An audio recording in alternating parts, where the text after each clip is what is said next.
image plane, which is this button right here, or I'm going to go to View, Image Plane, Import Image, and as I said, because I've got Diet Ghost set as my project folder, it looked in source images for an image that I could import as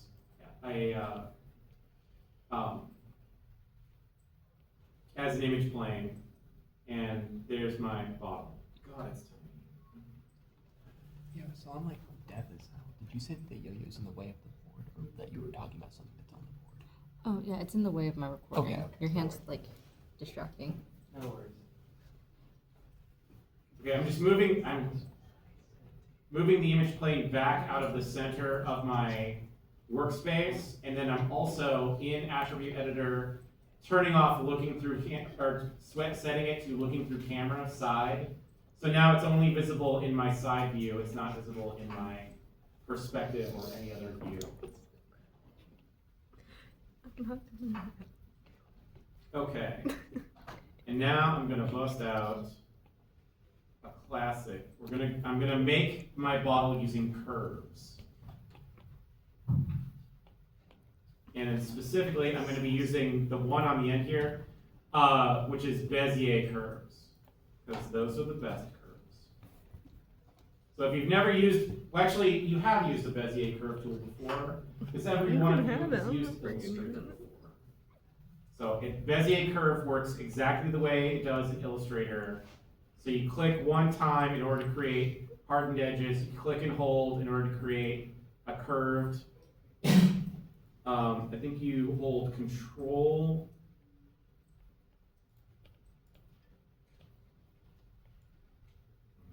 Control Shift. It is not.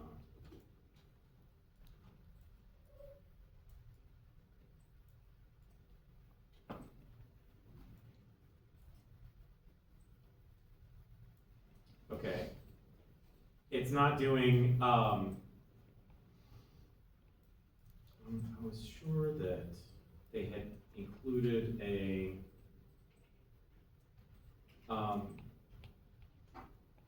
way to change the curve angle of it. Is that just after the fact? Yeah, it's after the fact. So you have to make a CV, and then when you press, you can press Control, and that will cut that'll change the tangent. Otherwise, it's normally tangent curve. It is not normally tangent curve.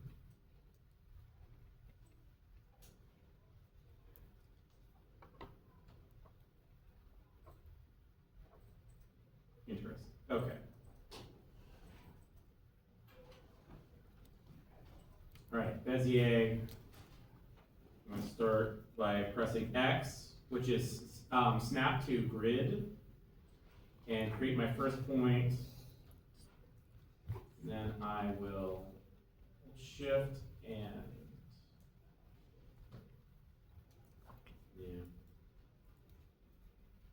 guess I can just pull X, click off the side, and then I will start making a bottle, just outlining.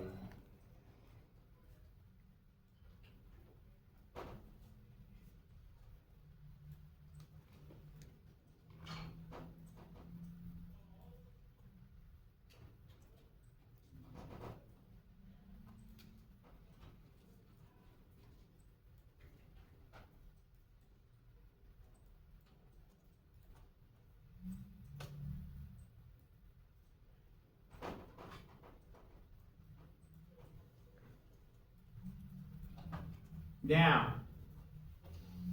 I'm going to get a little pushback on this from you guys. I'm going to recommend to do this bottle correctly.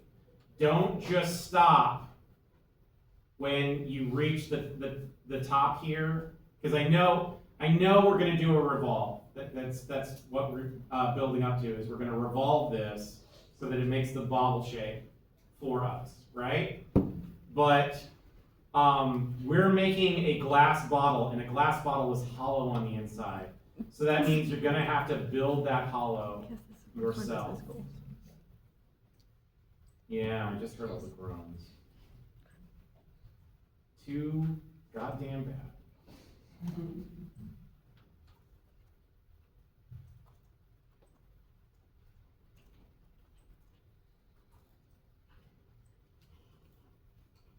If you wanted the easy life, you could have gone into finance, but you didn't.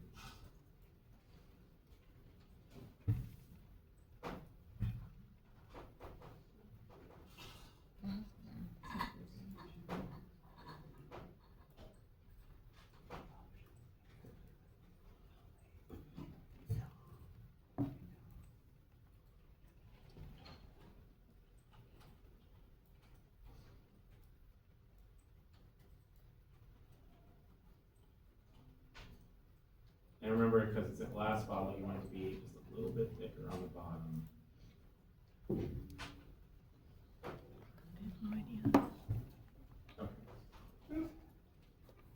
And then, oh wait, I don't have to do that with this one. I can use the app keys. In room 323, the keyboard is a new wireless keyboard that's god-awful because they decided that they decided it's one of the new ones that has an FN function so that the F keys can like lock the screen or turn the volume up and down. And the downside to that is I don't know how to turn that function off, so anytime I press F9, my computer closes out. Oh, dang. But this is a nice old one. So I'm gonna press and hold X, and that is still snap to grid. But when I snap to grid, while holding one of the tines of the move tool, this case it's the Z axis, that snaps it just to the horizontal or the vertically aligned grid references. It doesn't specifically snap to a grid point the way it would happen if I grabbed it from the center. And that way I can just align it with this bottom one so that when it revolves, it makes a solid shape.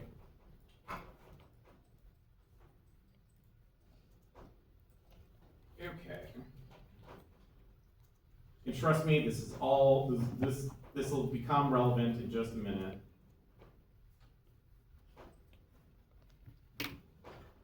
All right.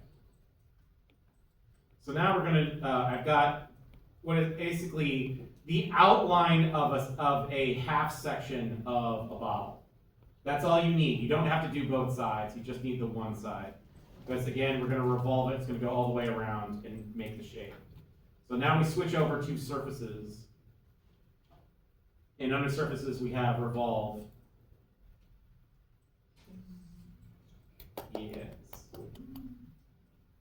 However, let's take a step back, double click on revolve, because I think it still has my old options. It does. So I'm gonna reset this. Because this is how yours is gonna be. You're not gonna have my cool settings, you're gonna have the default settings, which is gonna produce a NURB. So it'll look like this. Okay, so a NURB is a non-uniform beeline spline. Does that sounds like a nerd word, doesn't it? And I do really enjoy, I grew up in the age of Revenge of the Nerds, so I do like to yell nerd at the top of my lungs. Or at least I'm resisting doing that every time.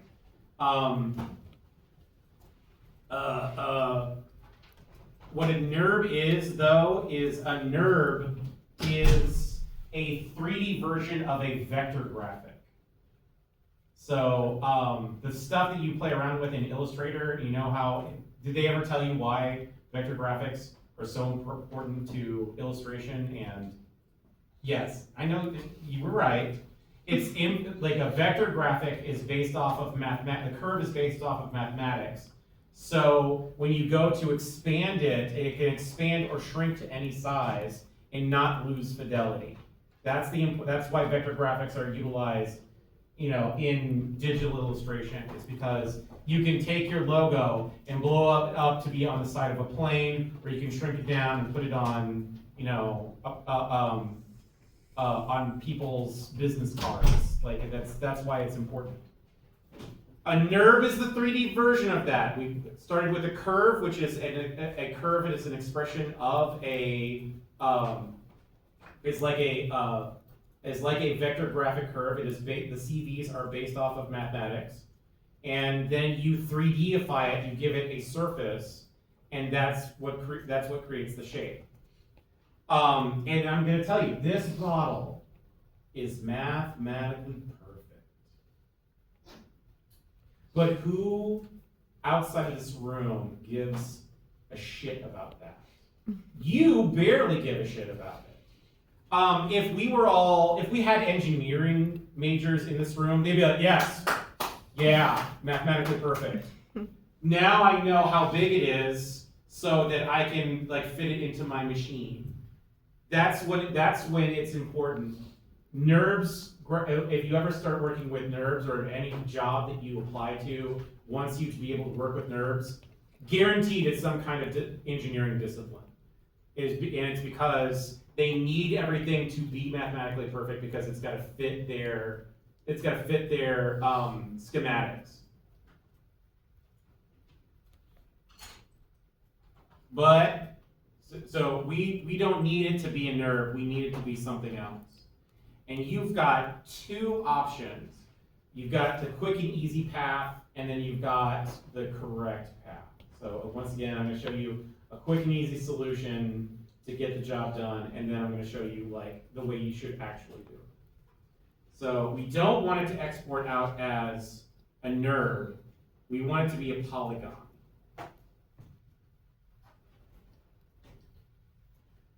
And the first time you activate this, it's going to be set to standard fit.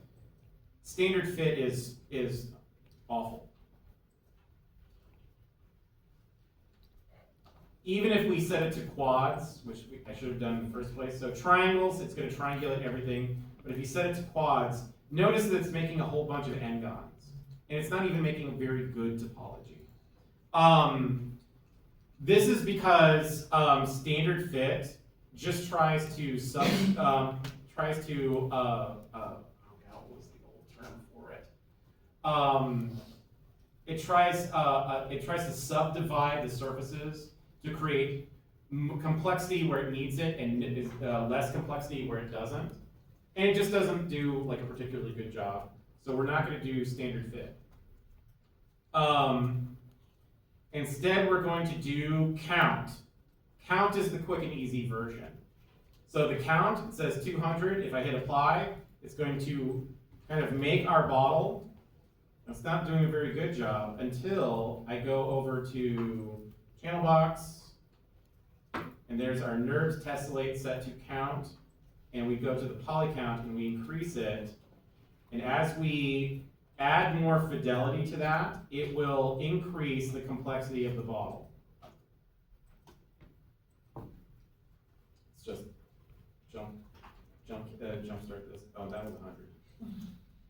So let's do 1,000, 5,000,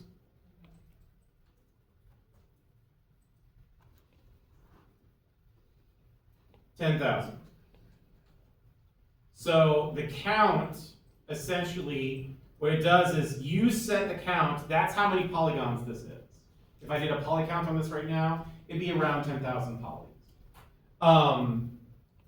The downside is that it treats all of this information equally. So in order to get smoother and smoother, a smoother and smoother model, you need to add more and more polys because it wants it all to be evenly spaced quads. It doesn't care that this area needs to be more complex and this area can be a little bit smoother or a little bit more stretched out.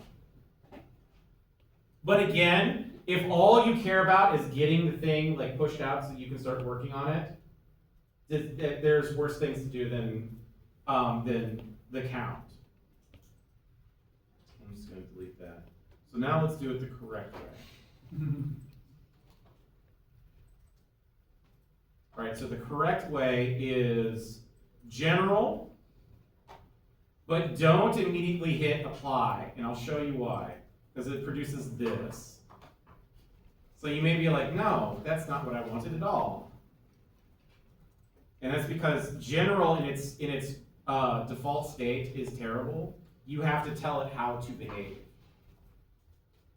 So, and it starts here at the initial tessellation control. So essentially it's turning the NURB shape into a polygon shape using a tessellation method. I know this is a lot of like math talk.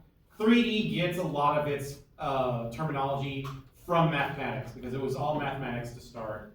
And then Maya just adopted that because it was a bunch of computer science majors developing it, not artists. So you're going to have to slog through a little bit of mathematical terminology here.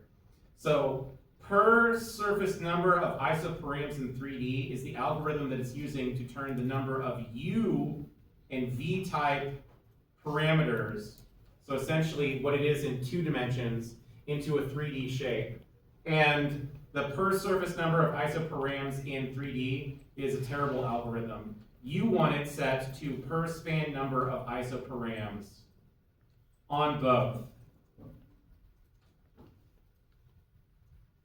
And then the U number and the V number, that's a multiplier. So the param, so the isoparam, that's a CV, that's a control vertex. So for every, if we go back, if we select our thing in F9 so we can see so for every point, it's going to make 3 cuts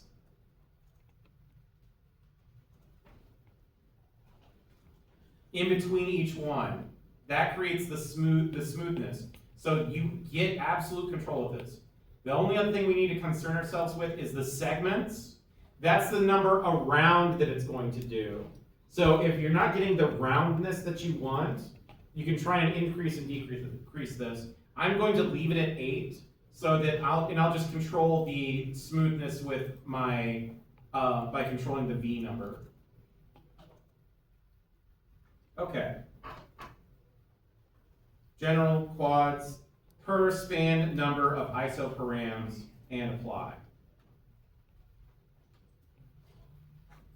See, it does a much better job. And then we can go to tessellation, and we can change the U number, and that smooths out our cross section or our